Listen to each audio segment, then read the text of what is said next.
have I got a thesis for you? And I laid out my idea. The bottom line is I wanted to come back into cultural anthropology to figure out what happened to me. What happened to all of us? Because by that point I'm starting to realize it's coincidentally there's a lot of people that I met that were Native American and they were adopted. Like, how bizarre is that? Um, and so I started there, and um, I published that work. It's in um, a book called Mixing Cultural Identities Through Transracial Adoption. It's published by Edwin Mellon Press, 2009, and that's my raw data. So if you're interested in finding out um, the outcomes of the mixed methods surveys that I did, check it out from the library. Don't buy it. It costs $400. It's in over 100 libraries worldwide. So, um, but that's going to be the best thing that will help set the stage for this type of research. So then I really wanted to put a face to it. Like, how do you have these conversations? Uh, because when I'm interviewing participants, I can't name them. So they became things like L1 and L5 and S3. And that because I couldn't even name them in with any names because that would indicate gender perhaps. And the things that they said might uh, be recognizable. The Native adoptee community is actually really small, and it shouldn't surprise us. We are like 1.5% of the population. So the Native adoptee community is pretty small, but um, so I had to keep them faceless. And I really wanted to put a face to this issue so that people understood that the things that I was saying, that this was happening to real people. This isn't anything made up. And so how was I going to do that? And the first thing a friend said is, well, why don't you fictionalize it? Man, I just don't want to fictionalize it because I don't want anybody thinking, oh, you know what? She just made that really dramatic so that it would be more interesting. It didn't happen like that. Like, nobody's parents does that. Well, so I didn't want to do that. Um, I asked some of the participants if they wanted to be named in the book, and several of them said that they were okay with it. But then the more I thought about it, I thought, the stories that these people were telling, they had so much pain. And I just really felt those stories were not my stories to tell. It didn't matter if I had they're okay or not. Those stories were their stories to tell. Okay. So then maybe I need to do this. And that's when I spent 3 years saying, how badly do I want to fillet myself and put myself out for public consumption? And after a while, I thought I needed to do this because at the time, the Indian Child Welfare Act, which stopped American Indian children from literally flying off the reservation into the arms of white homes, it was under fire, and it's still under fire. They want to dismantle that. And the group that wants to dismantle that is a conservative think tank who is arguing that it's a racist law. So for me, I needed to write the book to put this issue into some context. And so I wrote the book for adoptees. I wrote the book for adoptive parents because of a lot of the adoptees, they're never going to tell their parents what they're really going through. And we're back to kind of that shame thing. Somebody asked me about that. Well, why wouldn't you? And it's just like nobody wants to admit to their parents that they're not as popular as their parents would like to think they are. you know, that the kids make fun of them, that the kids say hurtful things, that um, teachers, like for American Indians, you're not supposed to be smart. And so if I was losing grades in a class, it's like not nobody took me aside and said, okay, we need to work on this. It's like, well, you know what? She's doing pretty good as is. So we're just going to let this slide. Um, and as a result, I have a third grade math education and 2 master's degrees. And because I wasn't really supposed to be able to learn anything. Um, and so I just felt that, and then I made it for policymakers. So if you're going to keep removing kids from the reservation, let's have a conversation about what that removal really looks like. You know, you might be going into a much better home, but let's define what better is. And in a lot of cases for Native American kids, better means you come into resources, you have money, you have access to good schools, you're going to be fed, which is granted, that is important, but you're going to be able to go to college. And do you see that what we're talking about are monetary resources? That is what's going to be the important part, is you're going to a family that has monetary resources. The thing is that my family was not much different than anybody else's family in America. We had alcoholism. My dad was a raging alcoholic for several years. My mom had mental illness. And I lived in a racist state. And I went to schools that didn't think that I was really going to achieve anything. So when you start looking at all the price that you pay, so people have said to me, well, uh, you should feel lucky that you were adopted, because you wouldn't be, at this time I was doing a keynote speech, you wouldn't be sitting on this stage without having been placed. And you know what? That person was right. If I'd stayed in my family, I would not have been sitting on that stage. And I may well have been dead by the time I was 18 years old. You know, the mortality rate on the reservation is sky high. But I did look at him and I said, you're right. I did receive benefits from this. Now I acknowledge I received benefits from this. Those benefits allow me to sit at this table and have these discussions. But it's also clear, I need you to understand I paid a high price for those benefits. So, yes. Can I ask a question? Sure. What did it feel like to have somebody kind of present you with that truth to a certain, it's almost like a culminating moment of like your life, and like have it be presented by someone else to kind of justify your place in owning your own story? That's a really good question. And the thing is that I think it's good to keep in mind that I didn't go back for my master's degree until I was in my 40s, my cultural anthropology degree until I was in my 40s. And I had already done quite a bit of thinking about it. When I did my research, I did a lot of thinking about it.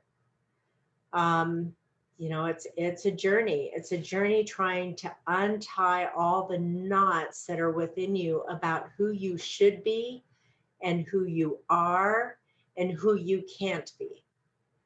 And by the time you grow up and realize it, this thing is just like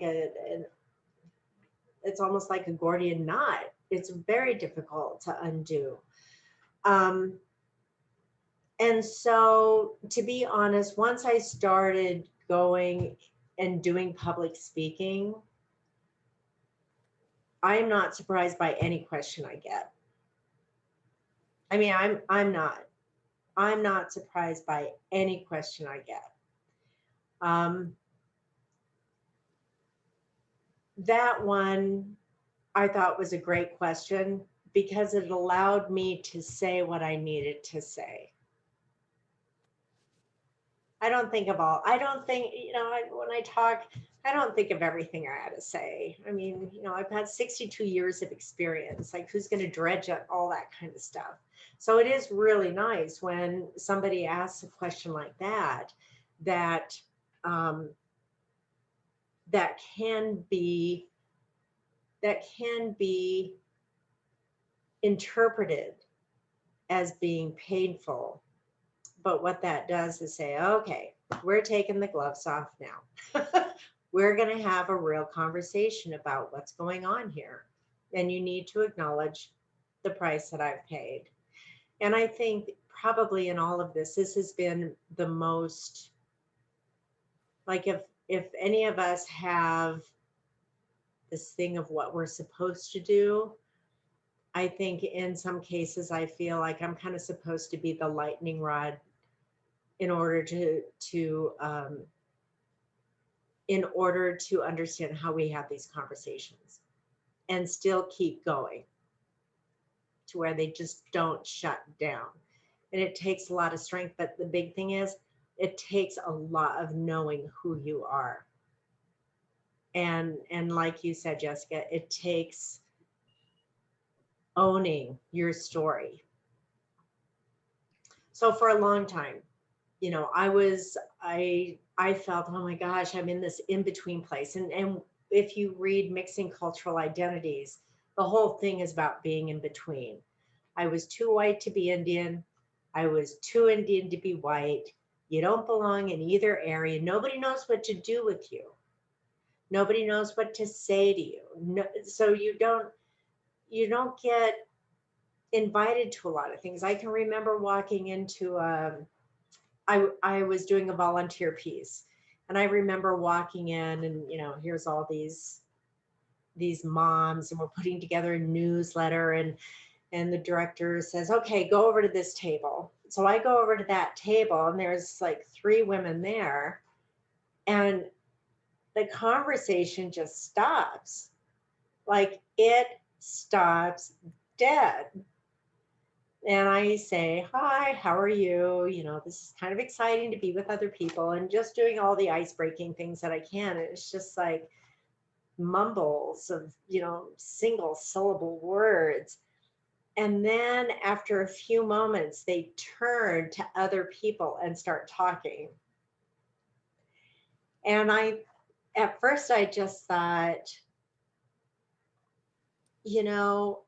this feels like a race thing because I was the only brown person at that table. But then I sat there and I thought, if you take it a little step further, what it really is they looked at me, saw my skin, and probably thought, well, I doubt I have anything in common with her. Like, and it's going to be an awkward conversation. And I don't want to feel awkward. So I'm going to go talk to somebody else that I know I have a lot more common with. Even if I don't know that person, if they look like me, that's going to be a lot more comfortable for everybody concerned. And, what that person had no idea is, man, I was raised the same way she was. But so that's why these conversations are really important. And that's why for me, like, I don't take a lot of things personally. I don't immediately go to the racist card. That wouldn't have always been the case, though. You grow up in a certain period of time, and you're trying to figure out who you are. And if people are going to be poking you with sharp objects during this period of time, it is going to be exceedingly uncomfortable. And at that point, there's nothing you can say. You know, it takes a lifetime to know what to say. It takes a lifetime of knowing who you are, and it takes a lifetime of really being able to say, yeah, you know, this is my story. This is my in-between place. I live here. I've set up housekeeping. Do you like the curtains? That's as good as it's going to get. And it's not all bad because I don't have an allegiance to being any one thing, which means I can write about white society and I can write about Native society and I can do it as kindly as I can. You know, one of the things that I made a deal with myself before I started writing is I want everybody to keep as much dignity in this story as possible. And when you write about the things that I've written about, there's all kinds of ways you can undignify somebody. And there's all kinds of ways that they can undignify themselves. But that's not the point of my telling the story. The point of my telling the story is to start a conversation of what this space really is.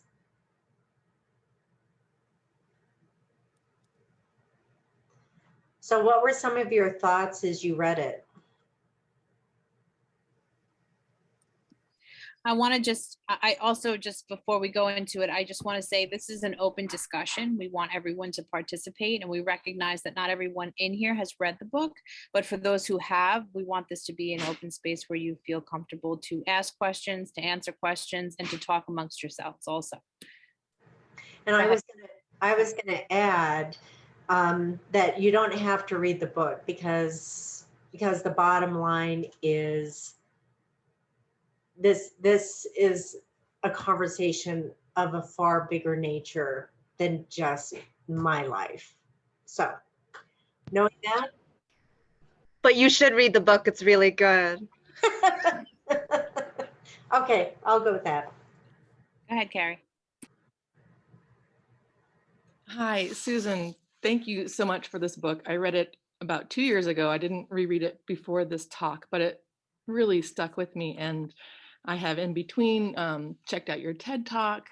I just have a couple comments. It's not even questions, but one is you were talking about being in between as a transracial adoptee. And I feel like transracial adoptees have it double. Like adoptees feel like they don't belong to one family or another. And then to be transracially adopted, you're separated also from your culture and not belonging to one or the other. And I thought your book was really painfully good at showing that. I found out that I am half Labrador Métis. I pass as white. And I know that for me, I don't feel like, I didn't find that out till I was 40. And it's very hard for me to try and claim that now. And so I really related to that in your story. And then secondly, I have been reading a lot about the American Indian projects, and I'm very proud of myself. I didn't get into a big comment fight below your YouTube video, because there's someone at the bottom of the comments who says, like, for this woman to say that they're colonizing, you know, she should really, like, I was just flabbergasted, because a couple people said, like, you know, go read some history, but it is very hidden history. And I don't think broadly people understand that it was literally, the objective was to take the Indian out of the Indian, to make them white, to literally steal babies off of reservations. Anyway, I think your book is really important because it shows that, and there's a lot of ignorance around that topic. So I think it's a really helpful and important book, and thank you for it. Thank you. Thank you for those comments. It is a hidden history. You know, American assimilation is a hidden history because we weren't really going to be assimilated. We were going to be just like killed. I mean, that was the bottom line for the longest time, is that, you know, we can make you kind of white. When we started fighting back, it's like, we can make you whiter. We're going to take your kids. We're going to put them into boarding schools. and then they're going to be really white, except we kept coming home. And at that point, it's like, now we're going to place you into child placement situations, and we're going to close those records, and you're not going to know anything about where you came from. And you're going to stop coming home, and you're going to be who we say you're going to be.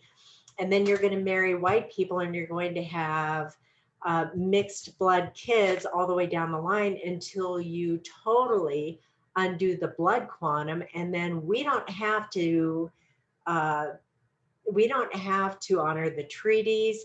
We don't have to honor the lands. We don't have to honor anything. And that is the point to keep in mind.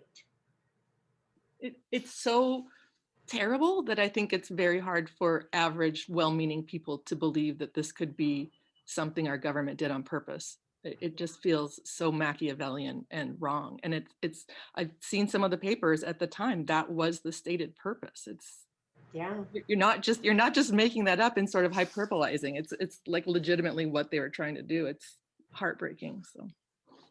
And, I said that ICWA, the Indian Child Welfare Act, is under fire. And it's under fire because it's not about race. This is my personal opinion, okay?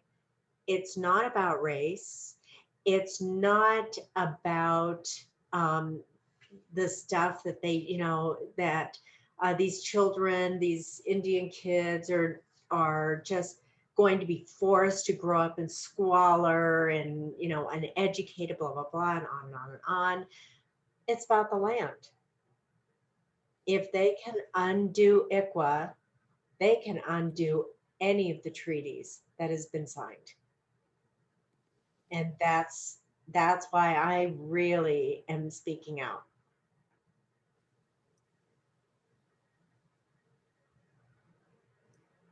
What else did you think about the book? What were some of your feelings? I think Barbara wanted to talk. If you just want to unmute. Yeah. Thank you for this. I'm a transracial adoptee. I'm Asian Indian and Caucasian. This brought up a lot of feelings, and I have now my birth mother's maiden and married name and can open up that chapter. And I have a question. Reading about your reuniting with Vernon in the book was very painful for me. I'd like to know, after you went through this process and wrote this book, do you still feel invisible? And I'll refer you to the point where you were having a discussion and you said, I don't know what else I could have done. How do you deal with someone who isn't supposed to exist? Am I a ghost in memory, a marker of a lost self, a reminder of failure? I am all those things. I am nearly invisible. Do you still feel that way having done this? Just curious.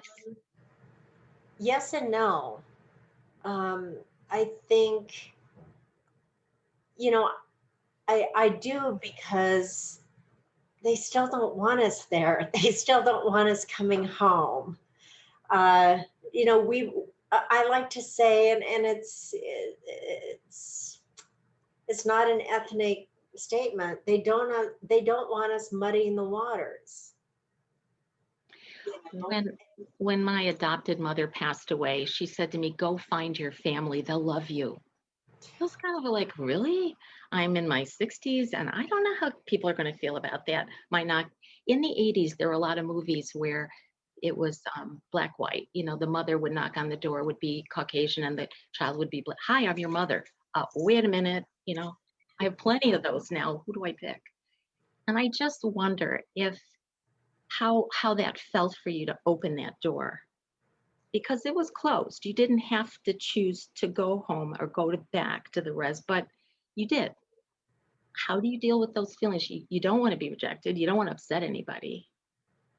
But is it really the point that they don't want you there? Don't you have a need to uncover some of that? Well, yeah. And I think, when I say they don't really want me, it's not my family. It's the tribe at large. Yeah. That's who gets concerned, because you know what? I'm coming back with my white ways. So if I make, if I were to run for tribal council, or if I were to run for some sort of leadership, really, whose benefits would I have in mind? I can't be trusted. I've grown up too long in the other world. And so if I don't come home, they don't have to deal with that. They don't have to ask those questions. You vote for the same people you voted for forever, everything else. It was good to find out that my birth mom never forgot me. In fact, she told the last four kids she told all of the kids, because they all pretty much still lived around there, who I was and where I went. And I think the only hurtful thing I heard was, and I think it had more to do with her guilt of not being able to be the mom that she felt she wanted to be. But when she said, "Oh, she's just getting photos taken of her all the time," and when my siblings said that, I felt really uncomfortable, because you know what, their photos were not getting taken all the time. Yeah. Their photos were rarely getting taken. But I think that was more about her trying to deal with the fact. I mean, she's an interesting woman. She was not mother material, but she was Catholic. You have 9 of us. Yeah. 9 of us have a lot of issues, because she is not mother material, and she couldn't be. So, I think as we go through this journey, sometimes it's really good to just lay this stuff where it needs to be, and take it off of the burden we've carried, and place it where it should have been all along.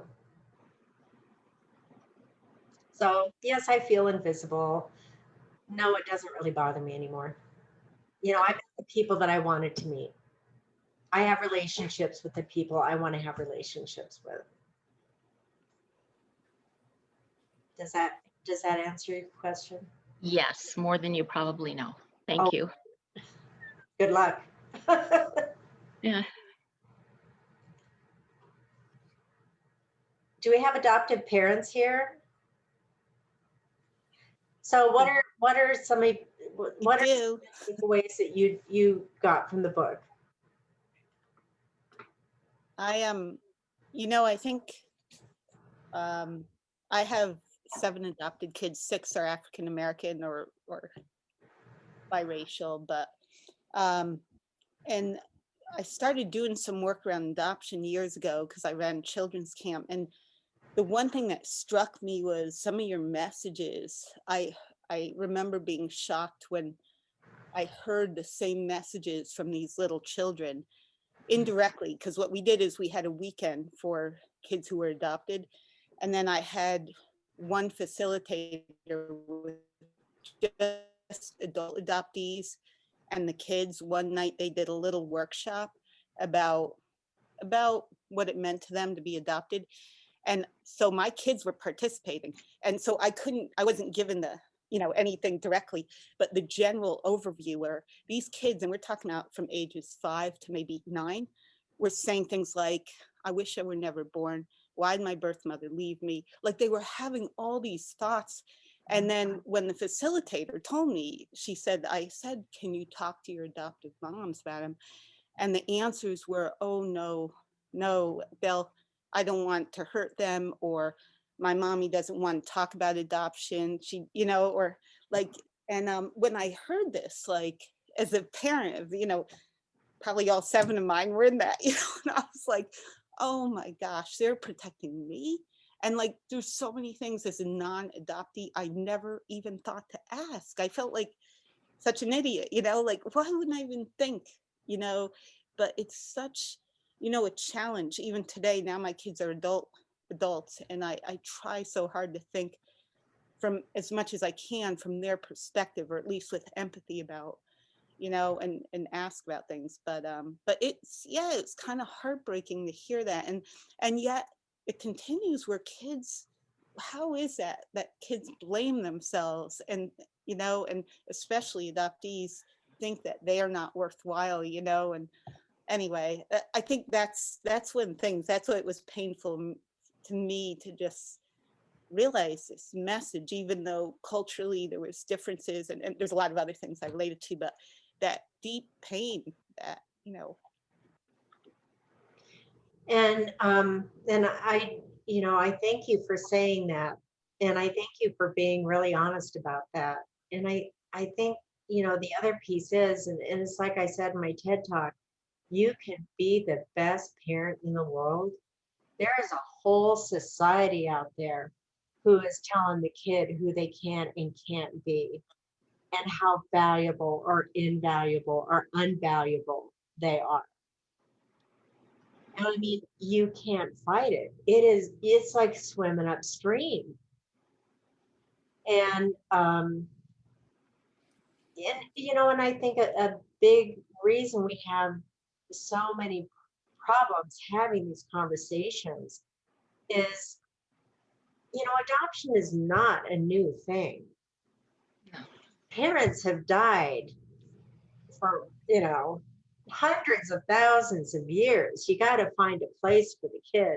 Somebody in the community says, I'll take them, and they're being raised with everybody else, and life goes on. But in America, it's not normal. You know, it's like an event says, I'm going to adopt this kid, but we don't live in the same communities that we used to. So now you're not adopting the child in your community that maybe had 100 people in it and everybody knew each other. And it's like, yeah, you know, that's where Richard lives now, and you know, passing around. It's culturally, it is really different, and it has a deep history all the way back to Greece of being different, and adoption had a very specific purpose, and it wasn't to take care of the kid. And so that is the cultural foundation that we are trying to work with in America, and it makes it hard. It makes it hard to have conversations from everybody in the room.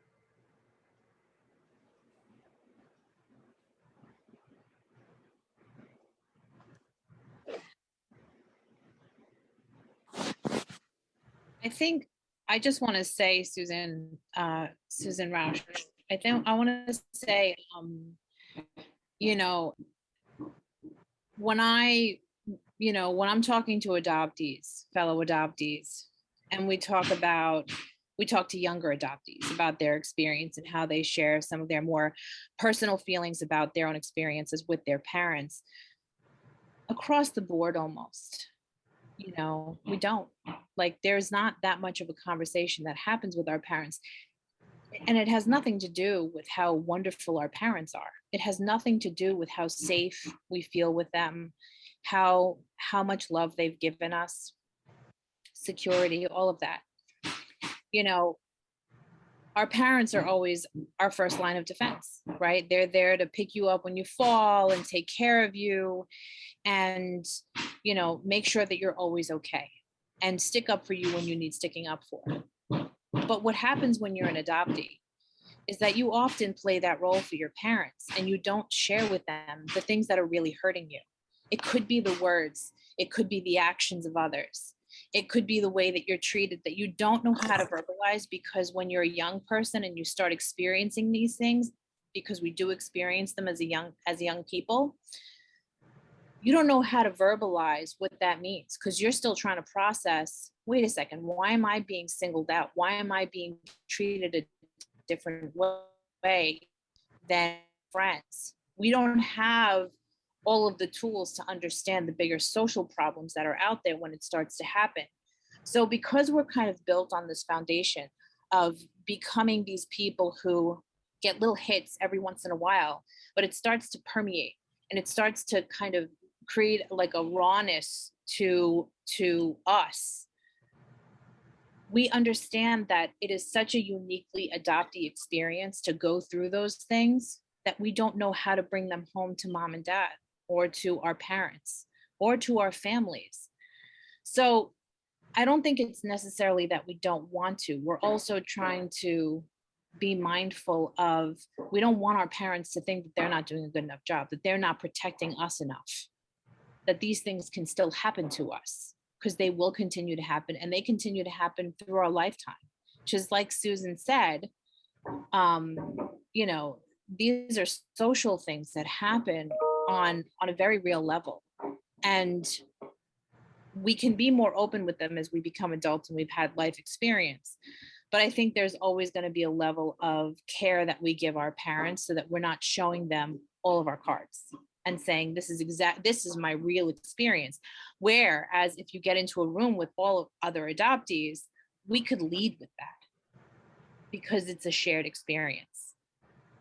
So unfortunately, it's so common to hear that from adoptees, that it's almost just kind of the reality of being an adoptee, and the importance of why this community of being able to hear from other adoptees and hear their and uplift their voices is even more important, because it's representation, even if our stories look very different.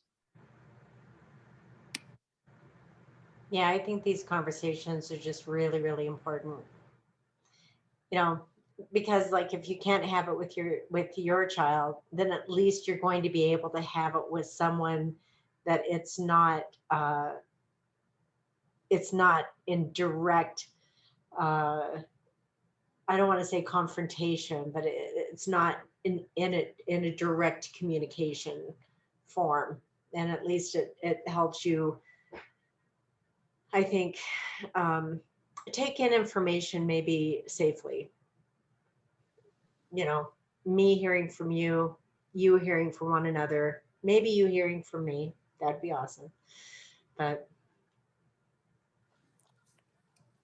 It just seems, I mean, it reminds me a little of racism too, because my kids were Black. Like, no matter how I tried to protect them, unless I was standing there every second, you know. And I think I'm really realizing that more so. Like, there's racism, and then there's just being an adoptee and what that does, and what that stigma, or whatever you want to call it, what that. But man, it's like knowing all this now, you know, it's like there still feels a sense of responsibility, and doing the work that we do, working with other adoptive parents, who many of them who have children of color. It's like, how do I even begin to say how to at least acknowledge and know that your child is going through this, you know, and not even question it, which so many of our parents do. They question, well, I don't know if they're really dealing with racism. Like, you have to ask, you know, like, it's just, and the same thing, like that, yes, if your child's an adoptee, they're having a different experience, not my experience as a non-adoptee. And I think that's, your book really, I think, did an amazing job of doing that for me, opening up even more to realize, and it's, yeah, I think the other thing I'm just seeing more working with adoptive parents is how much, like, why do we become adoptive parents? Honestly, but you know, it's like, it's usually about some need we have, you know, and even though it might feel altruistic or whatever, you know, there's something that's driving us, you know, to be adoptive parents, and a lot of times it gets mixed up. And even though we're trying to give love, I heard today someone say, basically, family having a hard time, maybe your child will never be able to love you. And I thought, yeah, and our job, if I adopt this child, I'm going to love them anyway. But the reality of, like, that may be the case, you know, if there's been enough pain and trauma and broken trust, not even necessarily because of you made this decision. And that's what I'm realizing. Like, I have to kind of, as much as I want to get close to my kids, they probably are like, oh, go away, mom. They're all adults now, but like, and luckily they're not pushing me away, but I realize, like, I want to be close, and they're still like, I realized I got to give them the space they need. Anyway, sorry, I'm talking too much. Appreciate it. Yeah.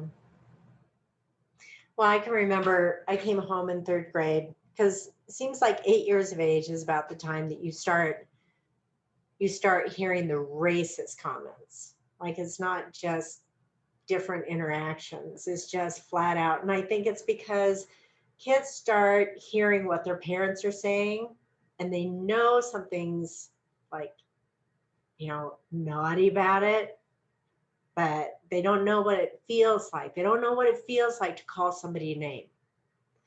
So I had a crush on Victor. Victor was like my true love. And then stupid Jerry came into the picture. He was like the new kid in town. And all of a sudden Victor like was trying to impress Jerry, and we were playing tag or something out on the playground, and he said, "You're a squaw." And I didn't know what that meant. And I just knew from the way he said it, it wasn't good.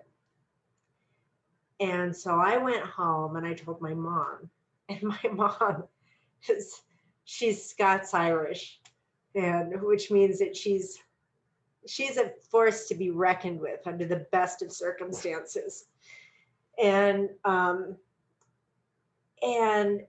she always really tried to get me to stand up for myself. And I'm a quiet person. I am not confrontational. I will try to find ways to build bridges every way I can. So anyway, I told her about it, and she said, "Well, you go over there and you just tell him he's white trash." Mom, I can't say that. She's like, "Well, why not? Because that's what they are. Anybody who calls you a name like that, that's exactly what they are." And I said, "Well, I can't say that. That would hurt his feelings." And at that point, I mean, she literally like threw her hands up, because, she's trying to tell me how to fight back. And all I'm is trying to fight back against somebody who's hurt my feelings. And all I can say is, well, that would hurt theirs. And, and I mean, that's just who I am. And I would never have said that. And I wouldn't say that now. To me, it's just, you don't feel like, I just don't feel like visiting pain on somebody else because I have some. That's the bottom line. Who else would like to add their perspectives of the book? I have to say, I felt nailed to the ground when I read it right in the beginning, talking about your father and the statue and painting the statue. Because as an adopted parent, that just nailed to the ground is probably the best way I can explain it. But it also then sparked a conversation in my house at dinner time with my young daughter. And I said to her, "I read this in a book about an adoptee. I got to tell you that you have my permission at any point that if you ever feel like I don't see you, or that I'm pushing you into a cookie cutter, you have my permission to tell me off about it, because that's your right in this conversation. If I'm ever messing up that badly, kick me in the hiney on it, because I deserve it. Because I will try not to do that." And I'm so often, from the adopted parent point of view in the book, I'm so upset that there were things that you were removed from your own family to be put into a family that had its own deficits. And nobody from the outside who was doing all the shuffling could see those deficits. And that wasn't fair to you. Being removed wasn't fair. Being put in a family that had the big flaws, and you said them, so I'm not poking at but from your story, big flaws.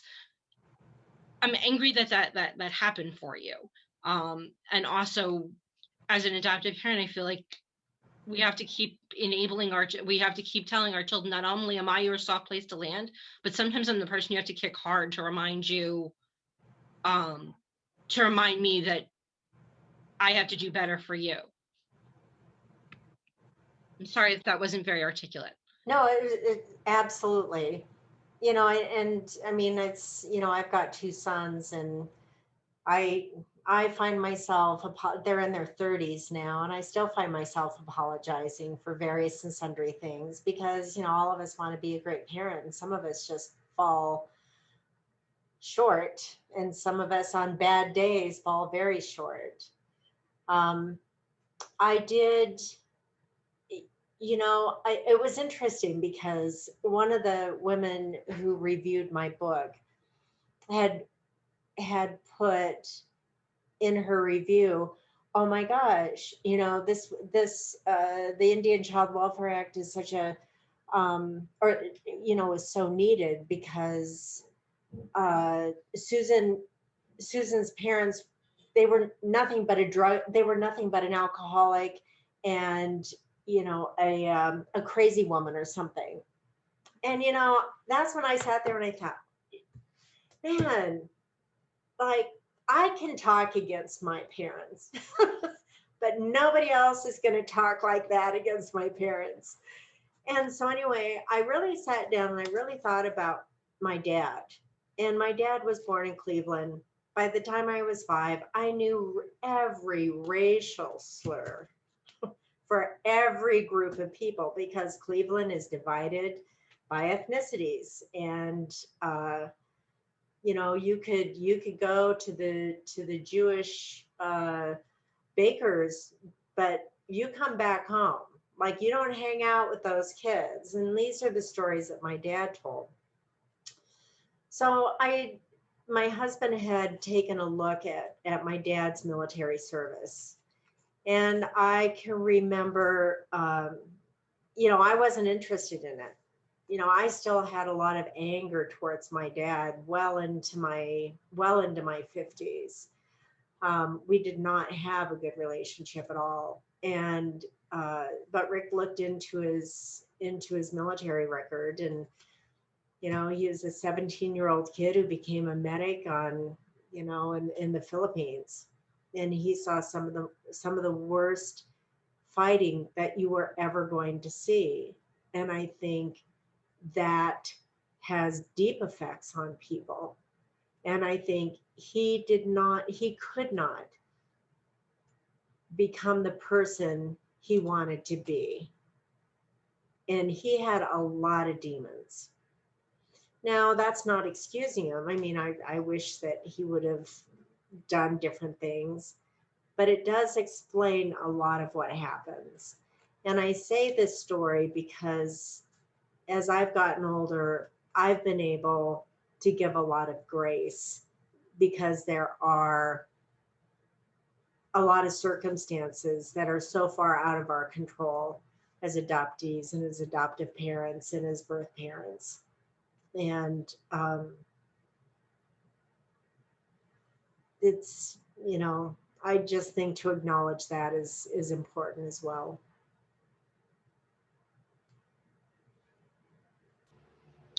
I have a question, but I want to give the floor to anyone else who wants to speak. I'll give you 3 seconds. 1, 2, 3.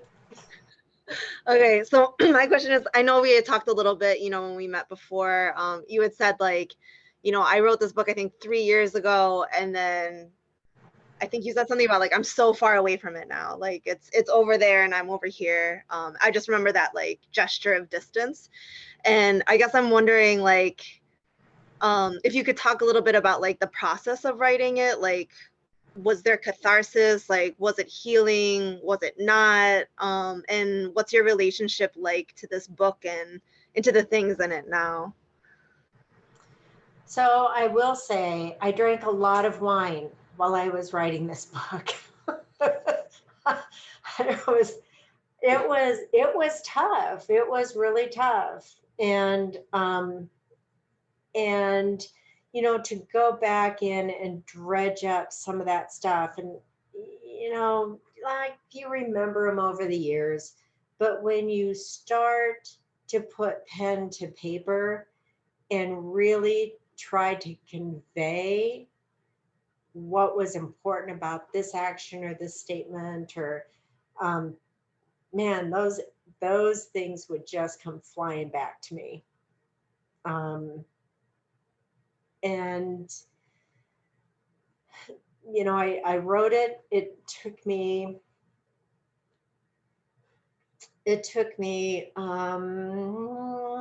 I say 3 years, but what should have been the third year was I was undergoing cancer treatment. And so I had that whole year off, and my mom passed away during that time also.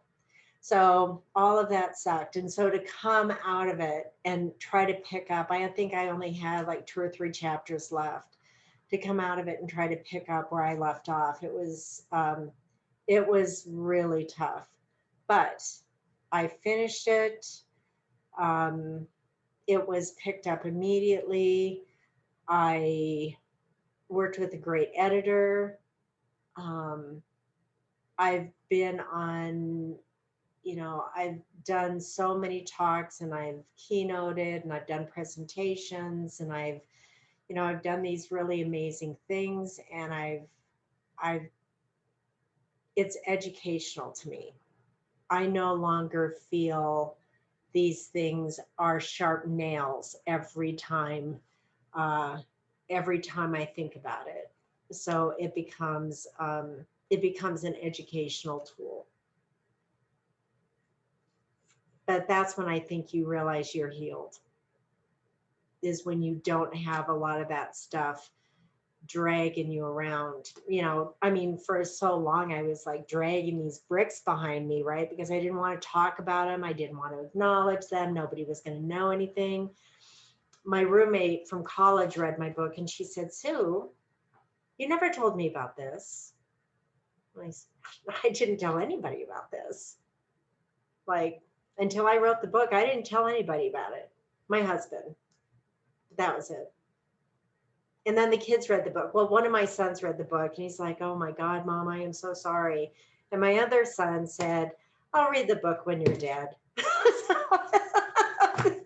It's like, okay. You know, he doesn't want to know me differently than he already does.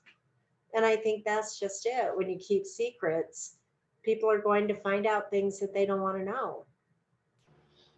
I think it's also going back to kind of like what you were talking about, Susan Rausch, earlier too, is just like the need or desire to want to protect your parents. Like, it's like you don't want to think of your parents in pain, you know. But yeah, thank you so much for sharing that. I just have a follow-up question. You used the word healed, like as in past tense, and I'm wondering, like, do you feel healed? Do you feel like is it possible in a human lifetime to heal entirely? For me, so here's a caveat. I feel I'm healed. But you know, sometimes when you look in the mirror and you see that scar, I mean, there's still scars. I would have to say they don't affect me the same way that they did. I mean, it's not at the top of my mind. It's not anything that I talk about outside of these spaces. I guess part of, for me, the big healing part was I've told the entire story, and there's nothing anybody can say that's going to hurt me more than these stories. There's nothing anybody can do that was going to hurt me more than what's been done. And to acknowledge that, I'm okay. Whoa. Thank you. Yeah, thank you for saying that. Yeah. And you know, I hope all of us that are feeling the angst that so many of us have felt for so long, I hope that that's where we can get. I mean, that's like nirvana. To attain that would be to attain nirvana. You know, it's enlightenment.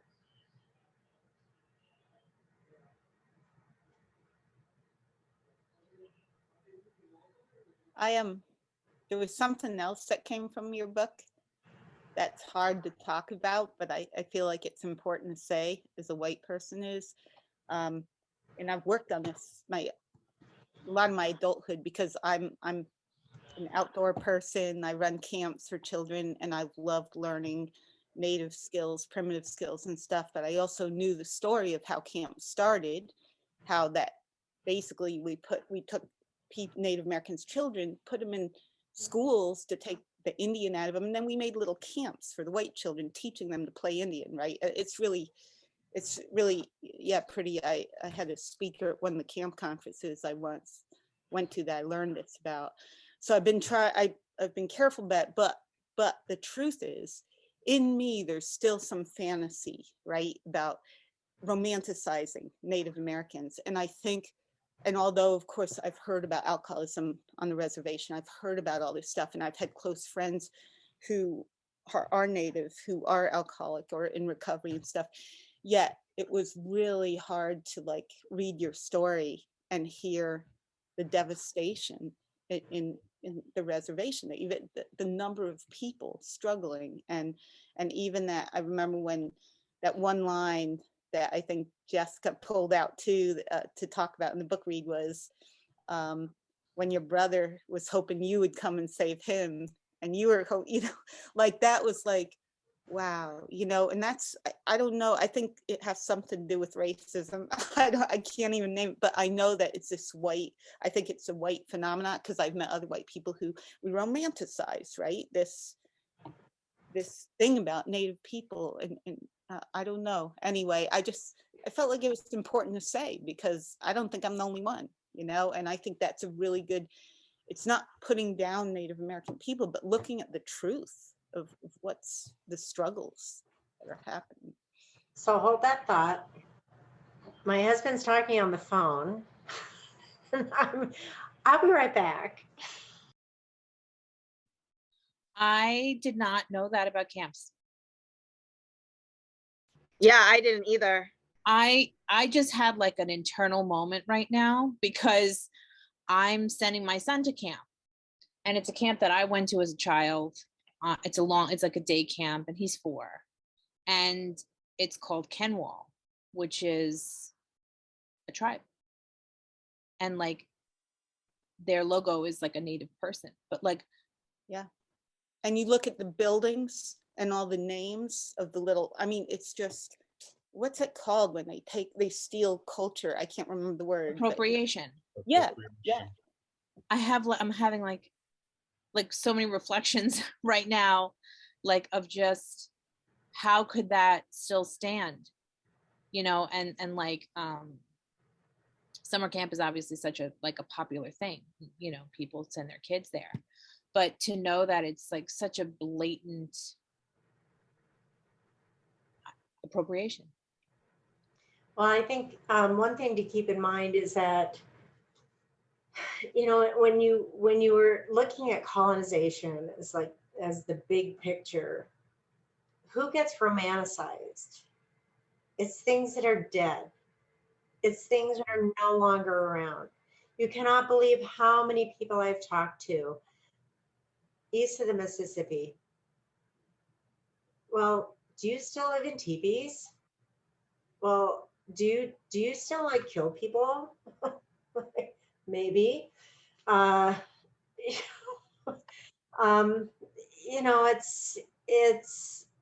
It's because in the history books we are no longer here. We have been conquered. We don't exist. And if we don't exist in the ways of the 19th century bigger than life paintings that you become aware of with the West and with Native peoples, then we don't exist at all. And the more we don't exist, the less pushback colonizers are going to get for erasing us even more. And so it's, this is an exercise that I really like to do. So when you are traveling, next time you're traveling, take a look at how Native Americans are portrayed in art. Not Native American art, the white art of Native Americans. What kind of signage is associated with us? What kind of things are set on monuments? How many roads you pass on that have Native names associated with them? If you're traveling in the West, how many of the streets have Native names associated with them? And what you're going to find out is if somebody's complained, maybe 3. Otherwise, they are Custer Avenue, Miles Avenue, Gibbons Avenue. It's all the soldiers that came out in terms of extermination. You'll see a lot of art where Native Americans are portrayed as really stupid looking, goofy, bulbous noses, ridiculous face paint, kind of grins. You'll see the art that just infuriates me is, the Native woman, the long hair, she's got a wolf in the background that's baying at the moon, and there is a strap that is falling off of her shoulder, and part of the roundness of her breast is visible. That kind of art says she's got raw sexuality. She has nature's sexuality, which is why the missing and murdered women, Indigenous women's movement is so big right now. Because American Indian women and girls as young as 12, disappearing from the reservations. Sometimes they get found, most times they don't. The tribe is trying to get people to look for them. State police is not that interested in looking for them. FBI is not that interested in looking for them. And it goes on. But that the sexualization, the comedic way, the other one that really bothers me is, are you familiar with the art piece called The End of the Trail? Which is, it's an American Indian rider on a horse, and the horse has his head way down because he's exhausted. The American Indian is leaning over the horse, his head is way down, the feather is going over, the wind is coming from behind, and it's called The End of the Trail. And a lot of people just think that's amazing. That is the epitome of a statement about American Indians. It's like, no, that means we're dead. That's them dying. So there's a lot of things to keep in mind when you're just out and about really how American Indians are being portrayed in this country and how much voice we will be allowed to have.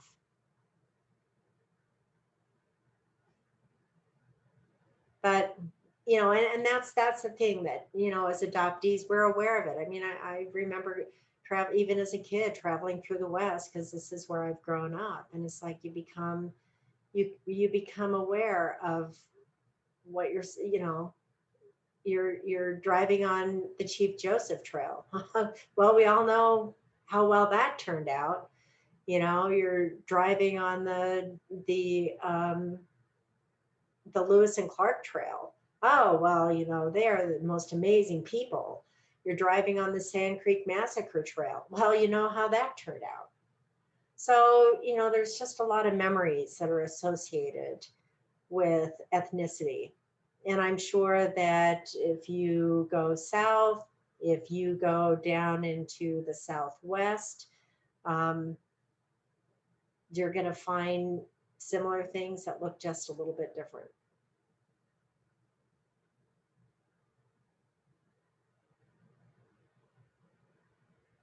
Was there anything about the book that made you uncomfortable? And I mean, absolutely feel free to, like I said, I've done a ton of these. I've heard everything.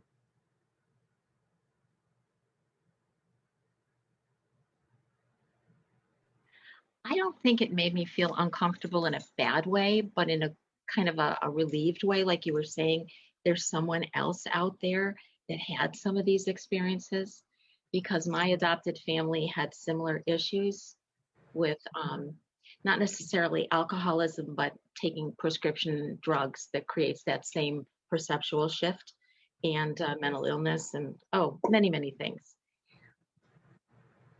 I was surprised at how much I resonated, even though I am not American Indian. I grew up as a brown child, raised in a white world, and nobody acknowledged it. Going to India at 20 and coming home and going, whoa, I had an affinity with those people. My mother would go, well, you are kind of one of those people. And you didn't tell me? What were you thinking? Now, in retrospect, I think they were trying to protect me, because in the 50s, biracial adoptions, it was against the law, blah, blah, blah, blah, blah. I don't know. I can't put myself back into their mindset, but there was, as I've gotten older, there's a something that happens. I think, you refer to it as grace. Maybe that's it, where the anger is dissipating and the understanding is coming back in. To not know any other adoptees until you're in your 60s, that's a pretty sheltered experience. So again, our individual differences may arise, but there was a lot of undertow that I could relate to. So thank you. This encouraged me to put my thoughts down, stop procrastinating, Good. get it done. Good, because I truly believe as elders, that's our purpose. That's our job. We have to teach people how to have these conversations, but we have to learn how to have them first.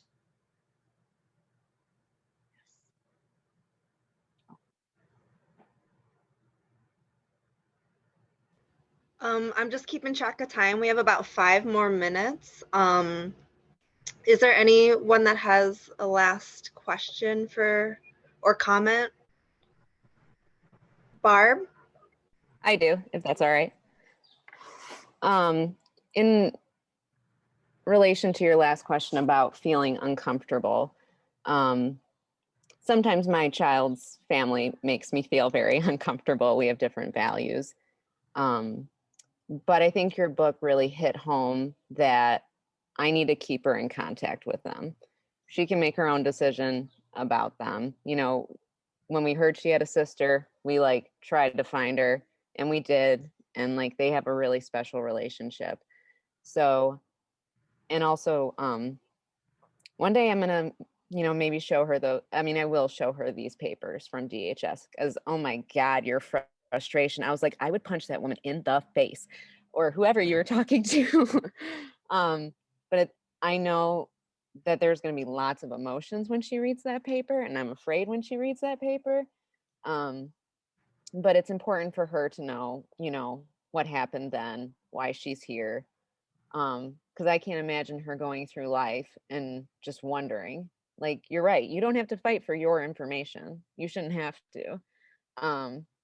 So that's one part that, keeps me going. Even though they make me feel uncomfortable sometimes, this family, I'm still going to keep going, and just, it's for her benefit.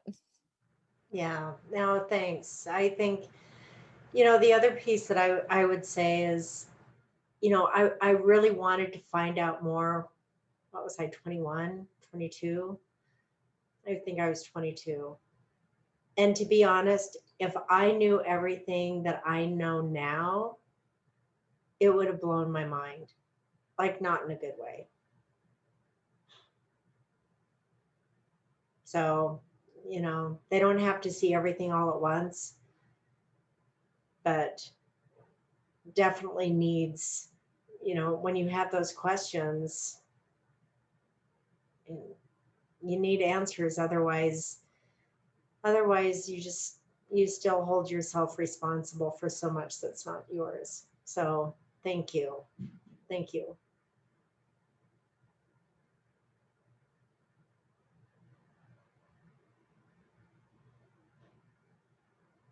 So I hope I answered people's questions. I hope I initiated conversation. I hope I opened up things to think about, maybe from a different perspective, or a, you know, oh, she knows. Like, you know, when I was first doing my research, I can remember talking with an adoptee and saying, you know, this is what I'd like from you.